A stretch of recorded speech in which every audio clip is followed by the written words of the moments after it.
Olá pessoal, estou aqui com vocês para mais uma das nossas aulas e hoje nós vamos falar sobre a reflexão da luz. Reflexão da luz é quando então a luz está tentando passar de um meio A para um meio B e ao chegar na superfície que separa esses dois meios, em vez de passar para o meio B, ela retorna a se propagar no meio de origem que era o meio A. Então veja bem, ela está tentando passar do meio A para o meio B, na superfície de separação ela bate e volta e se propaga novamente no meio de origem. Então, isso é reflexão. Vamos observar aí, então, as leis que regem a reflexão da luz.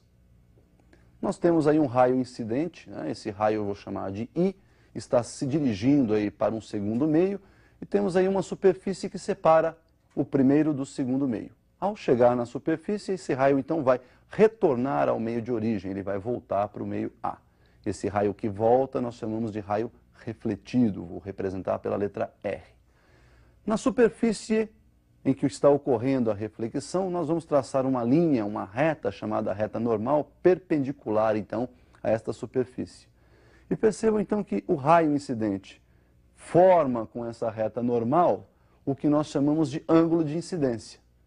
E essa reta normal também forma com o raio refletido aquilo que nós chamamos de ângulo de reflexão. Então nós temos aí dois ângulos, dois raios e uma reta normal. Raio incidente, raio refletido. Ângulo de incidência, ângulo de reflexão e a reta normal. A primeira lei diz que o raio incidente, o raio refletido e a reta normal, ao plano de separação dos meios, são coplanares, ou seja, pertencem a um mesmo plano. Já a segunda lei diz que os ângulos de incidência e de reflexão são exatamente iguais. Para que serve a reflexão no nosso dia a dia? Nós temos dois tipos de reflexão.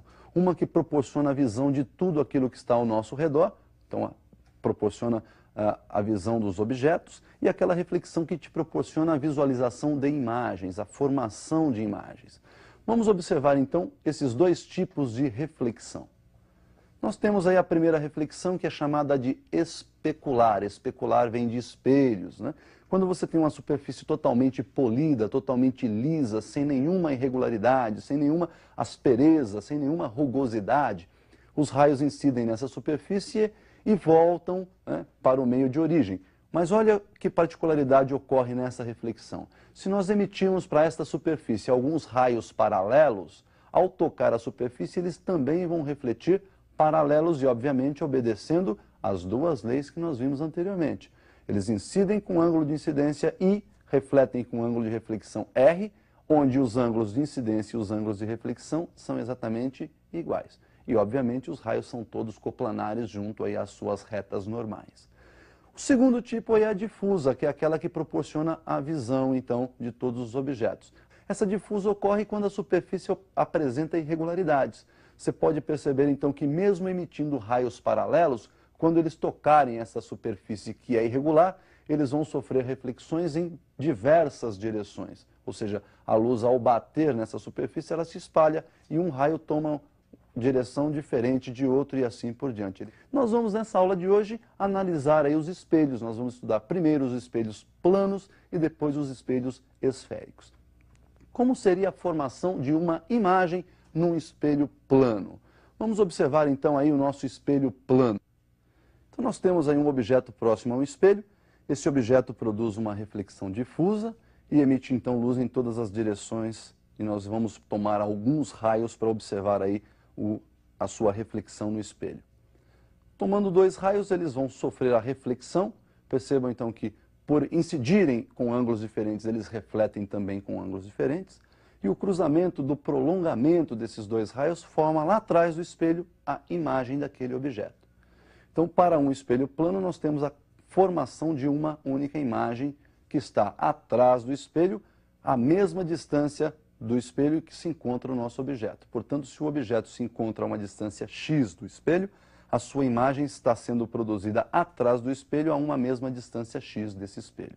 Observe, então, que o nosso objeto, por estar na frente do espelho, é considerado um objeto real, e esta imagem, por estar atrás do espelho, ela é considerada, então, uma imagem virtual. Ela é formada pela projeção ou pelas projeções dos raios refletidos. Então, o que nós vimos aí foi a formação de uma imagem no espelho plano. Nós podemos fazer algumas observações com relação a esse espelho. Por exemplo, nós podemos transladar o espelho mantendo fixo o objeto. Podemos transladar o espelho mantendo esse objeto em movimento. Vamos observar um caso em que o espelho está se transladando e o nosso objeto está fixo numa única posição. Bom, então nós temos aí um objeto situado a uma certa distância y de um espelho plano. Obviamente, então, você está observando que a imagem desse objeto está à mesma distância y, porém atrás do espelho. E nós vamos transladar esse espelho de uma certa distância x. Então, eu vou chegar esse espelho para a direita, distância que ele se desloca é x. E agora nós podemos observar que a nova distância entre objeto e espelho é y mais x. Por sua vez, conforme nós temos um aumento entre distância de objeto e espelho, a imagem também sofre um afastamento. E a nova distância entre imagem e espelho agora também é y mais x. Então veja que a sua nova imagem se deslocou em relação à primeira imagem. E essa distância deslocada nós vamos chamar de z. E podemos observar pela figura que se somarmos y mais z, nós temos a distância entre o objeto e a nova posição da imagem, a nova imagem. Por outro lado, se somarmos y mais x, mais x, também temos essa distância. Então, nós podemos fazer aí uma igualdade, y mais z, igual a y mais x mais x. Bom, juntando ali os y do lado esquerdo, eu tenho 2y mais z. Juntando y e x do lado direito, eu tenho 2y mais 2x. Então, subtraindo 2y dos dois lados da equação, nós temos 2y mais z menos 2y igual 2y mais 2x menos 2y. Resolvendo, então, essa relação matemática, nós temos que z igual a 2 vezes x. Bom, como vocês observaram, o nosso espelho transladou de uma distância x e a imagem transladou de 2 vezes x. Então, se o espelho translada de uma distância x, a imagem translada o dobro dessa distância, o dobro de x. Isso aí, então, é uma relação bastante importante, a translação de espelhos. Uma outra observação é quando nós podemos associar esses espelhos planos. Observe, então, a relação de associação de espelhos planos. Nós temos aí dois espelhos associados, um voltado para o outro, né? Encostamos um no outro, e eles estão formando aí um ângulo alfa. Se colocarmos um objeto aí entre os espelhos, esse objeto vai emitir luz para os dois espelhos, vão ocorrer aí algumas reflexões e nós vamos ter a formação de algumas imagens. Esse número de imagens pode ser determinado pela expressão número de imagens igual a 360 sobre alfa menos 1. Bom, pessoal, o que nós vimos aí então se aplica aos espelhos planos. Mas no seu vestibular vai cair lá um tipo de espelho também bastante importante, que são os espelhos esféricos, né? Então nós vamos também analisar os espelhos esféricos. O que seria um espelho esférico? Imagine uma esferinha, onde você vai lá e corta essa esferinha no meio. Essa esferinha é oca, uma das partes você tem lá um polimento interno, você tem uma parte côncava refletindo, e nós vamos chamar isso de espelho côncavo. A outra metade você faz um polimento externo, de modo que a face externa seja uma face refletora especular. Daí então nós vamos ter o chamado espelho convexo. Então vamos observar isso aí num visual, como fica a representação desses espelhos esféricos côncavo e convexo. Olha lá então, como eu disse a vocês, aquela calota esférica, quando é feita polimento interno, reflexão interna, nós temos aí o chamado espelho côncavo. E do outro lado nós temos um polimento externo, na outra parte da esfera, nós temos lá o chamado espelho convexo. Representação desses espelhos está ali, ó, essa quase reta, com as extremidades curvas, né? E esses tracinhos que a gente coloca lá em cima, perto da parte curva, é para representar que a face do lado esquerdo é uma face rústica, não refletora especular. Portanto, ele reflete a luz especularmente por dentro da curvatura. Já o segundo, que é a representação aí do espelho convexo, esses tracinhos estão dentro da curva, significando então que por dentro a reflexão é difusa e que por fora a reflexão é especular. Muito bem, pessoal.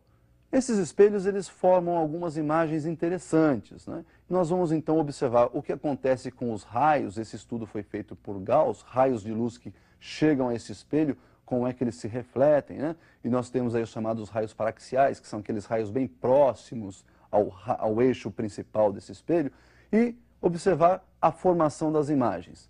Então, observem primeiro aí o que nós chamamos de raios notáveis no espelho. Nós temos aí três raios importantes e vamos fazer já uma associação entre os dois espelhos. Se você tem lá no seu espelhinho, né, o eixo principal é aquele eixo que passa pelo centro do espelho, vai até o vértice do espelho é o vértice da esfera de onde ele foi tirado. Então nós temos aí um eixo que passa pelo centro e pelo vértice, e no ponto médio do segmento CV, entre o centro e o vértice, nós temos o chamado foco do espelho.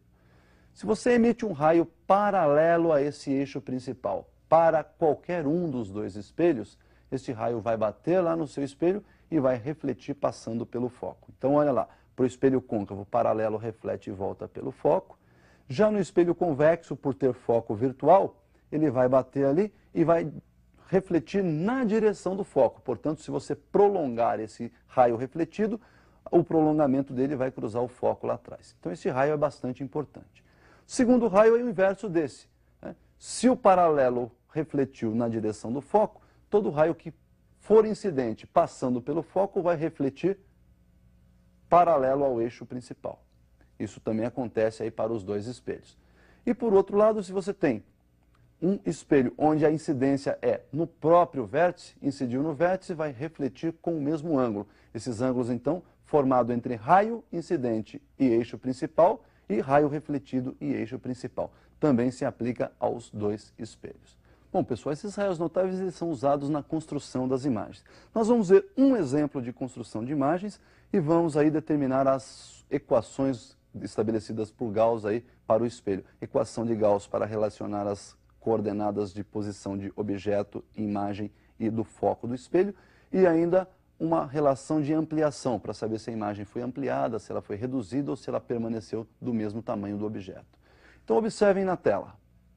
Então nós temos aí um objeto diante de um espelho, olha lá, vou traçar um raio daqueles que nós vimos, notável, saindo da extremidade superior do objeto, tocando o espelho, portanto paralelo ao eixo, e refletindo na direção do foco. Um segundo raio saindo do mesmo ponto na direção do foco vai refletir paralelamente ao eixo principal. Nós temos então o cruzamento desses dois raios, a formação da nossa imagem. E observem que essa imagem então está diante do espelho, na frente do espelho. Portanto, trata-se de uma imagem real. O objeto então, observe, está apontando para cima, a imagem está apontando para baixo. Portanto, em relação ao objeto, ela ficou invertida, né? E o tamanho da imagem, podem observar aí, agora é menor que o tamanho do objeto, portanto nós temos aí uma imagem reduzida. Então Gauss estabeleceu a seguinte relação, né? O inverso da distância focal igual ao somatório dos inversos das abscissas do objeto e da imagem. 1 sobre f igual 1 sobre p mais 1 sobre p'. Uma outra relação importante é da ampliação, para você determinar se essa imagem foi ampliada ou se ela foi reduzida, ou até mesmo se ela permaneceu do mesmo tamanho do objeto. Ampliação igual a I sobre O. Esta ampliação também pode ser chamada de aumento transversal linear. Bom, esse aumento também, ou esta ampliação, pode ser dada por menos P' sobre P. Este menos P' sobre P aparece de uma relação de triângulos lá na construção de imagens, né? E se você fizer um arranjo matemático nesta equação de Gauss e comparar com essa equação que nós acabamos de perceber aí, menos P' sobre P para o aumento, nós podemos chegar numa outra opção, que é o aumento igual à relação entre a distância focal, f, sobre a diferença entre a distância focal e a abscissa do objeto, f menos p. Por hoje, então, é só. Bons estudos e até o nosso próximo encontro.